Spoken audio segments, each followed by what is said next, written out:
This is Incredible Stories Podcast, episode 43, The First Computer Virus. Gather round now, everyone hear of incredible things. We'll tell you the stories of people we've met and creatures with clockwork and springs. As we've said... Well, hello again, everyone. It's time for another Incredible Stories Podcast. I'm Josh Vierla, your pestilential host, and thanks for being here. Just a reminder to share the show if you like it. Even if you don't like it, share it. Maybe someone else will like it. So, what's on the docket today, Josh? Oh, just talking about viruses. If you're listening to this episode, I'm fairly certain you're hearing it via the internet or some sort of platform that is connected to the internet.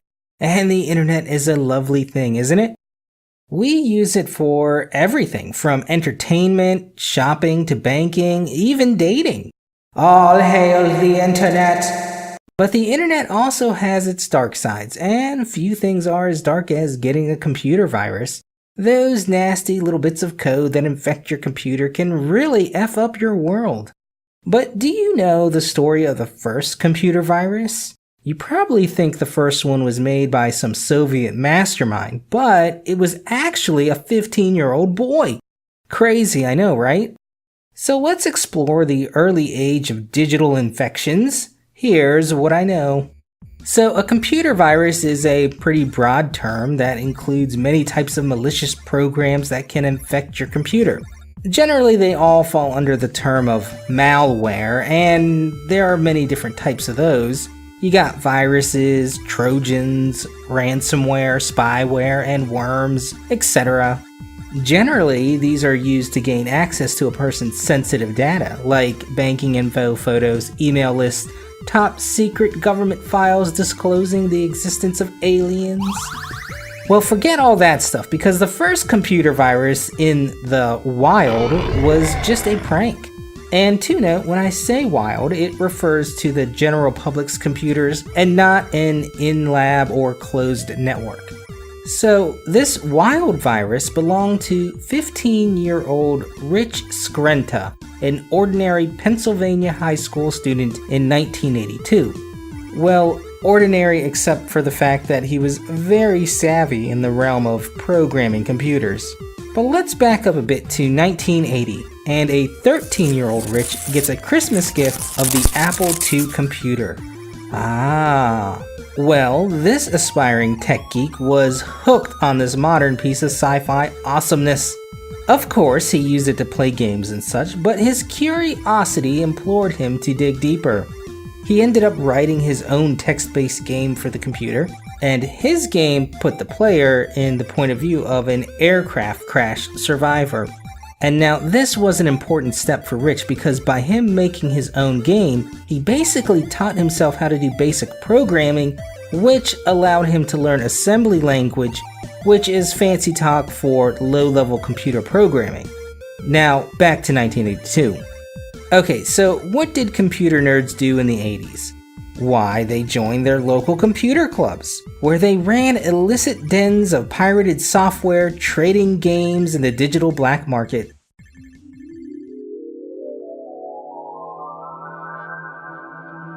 Hey, psst, over here's.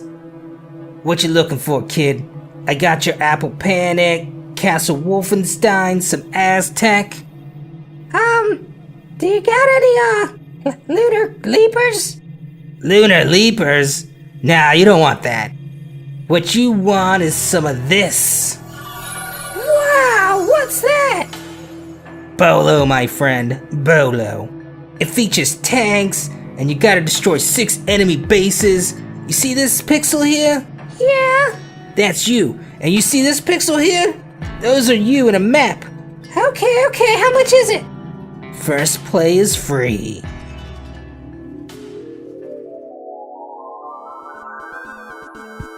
So, these kids are sharing games and cool things with each other in their computer lab via floppy disks, and for you youngsters, floppy disks were used like thumb drives, except they held way less content.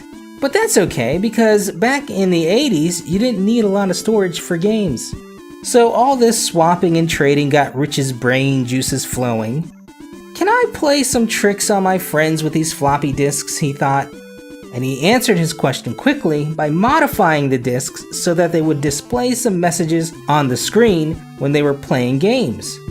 But this wasn't a virus, this was just going in and writing some code for software. But then Rich thought, could I somehow change the content of the disks without myself having to touch it? So he did some coding in his lab, and in about 2 weeks, he had created a virus. A boot sector type of virus. How did it work, you ask? Glad you asked. So the premise was this. Rich took his initial infected floppy disk, shared it with a friend. Once that disk was inserted into a computer, his virus would go from the disk to the computer and just run in the background until a new floppy disk was inserted into that machine, in which case the virus would then replicate itself, jump onto the new disk where it would then infect the next computer and repeat the cycle of hopping. Disks and machines began to get infected, but what did the virus actually do? Well, not too much. Rich wasn't malicious, and computers infected with his virus just displayed a poem that Rich wrote on every 50th boot of the computer. The poem was as follows. Elk Cloner, the program with personality. It will get on all your disks. It will infiltrate your chips. Yes, it's Cloner. It will stick to you like glue. It will modify RAM too. Send in the Cloner. A regular Shakespeare there. Oh yeah, the name of his virus was Elk Cloner. Not sure why he named it that. If I had invented a virus at 15, I think I would have named it something like Turd Burger or Smashy McSmash Smash. But anyways, Elk Cloner quickly spread because everyone was sharing disks via their computer clubs. And eventually, some of Rich's cousins in Baltimore were infected. And come to find out years later, a friend of his in the Navy also had gotten the Elk Cloner virus. But no worries, Rich created a cloner cleaner that would remove his pranky program from infected computers. There were also ways to trick infected disks into thinking they already infected your computer by more or less copying the signature of the virus, but that was more or less it. A pretty harmless little joke that was easily removed. So did Rich get in trouble? No. This was 1982, and computers and hacking laws were not what they are today. And plus, he was just a high school student, and this story didn't receive any media coverage, and no one really knew about it until Rich wrote a letter to Scientific American around 1985 about malware threats to computers. And again, because computers weren't a part of everyday life like today, this flew way under everyone's radar. Also note, the term a virus for computers wasn't coined until 1985 by a fellow named Fred Cohen, who was a trailblazing computer scientist and himself unleashed an experimental virus in 1983 for a class, but he didn't beat Rich. So what happened to Rich? Did he peak too soon in inventing the world's first virus?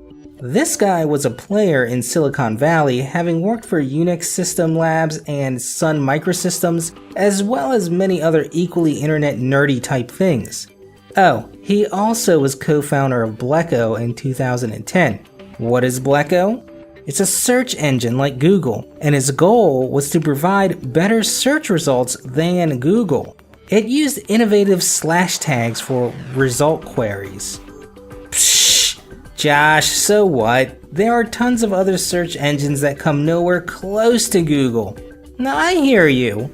There is a virtual trash heap of vanquished foes in the search engine wars, from Alta Vista to Ask Jeeves. But Bleco was actually better than Google, at least at some things, like queries that are highly monetizable.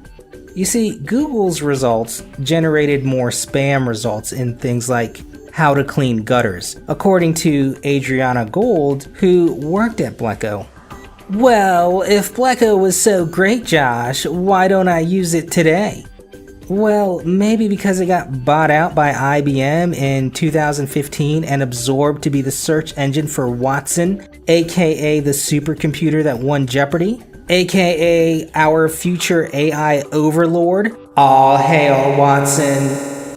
So, lesson here, kids. Make a virus, become a big tech giant. Okay, but now let's talk about technicality. While true, Rich's elk cloner virus was the first wild virus, the actual first virus was a program called Creeper, which by the name of it sounds way more menacing than elk cloner and perhaps gives you images of questionably pervy co-workers. But let's back up a smidge here. In 1969, the Advanced Research Projects Agency, or ARPA, now known as DARPA, created ARPANET. What is ARPANET? Basically the precursor to the internet as we know it today. It was a network of computers that used packet switching as the basis for data communications. But in 1971, an experimental computer program was developed by Bob Thomas that was intended to infect ARPANET. The program was a self-duplicating program not meant to do any harm. So what did it do?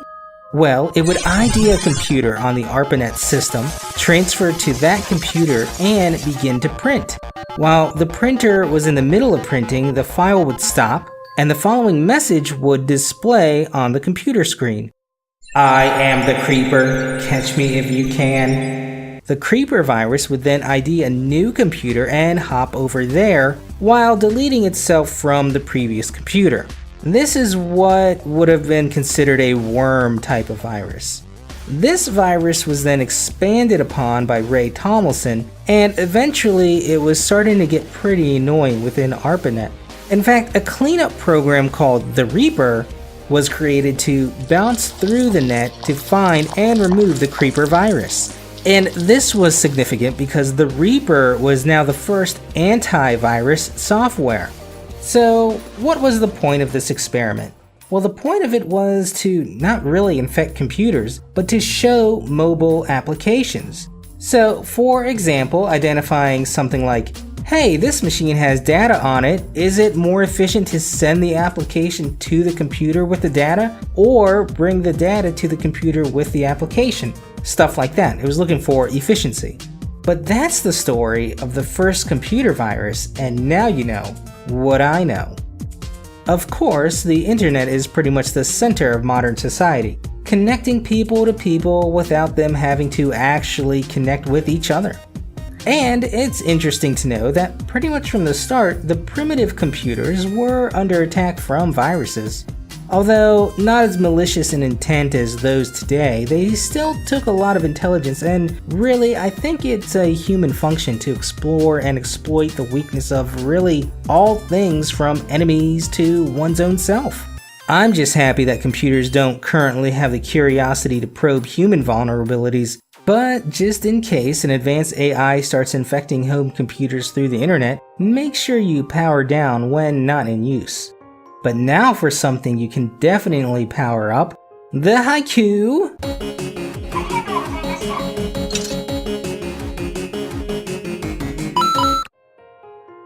The worst comp virus I got from Oregon Trail. Dysentery death. Bonus haiku.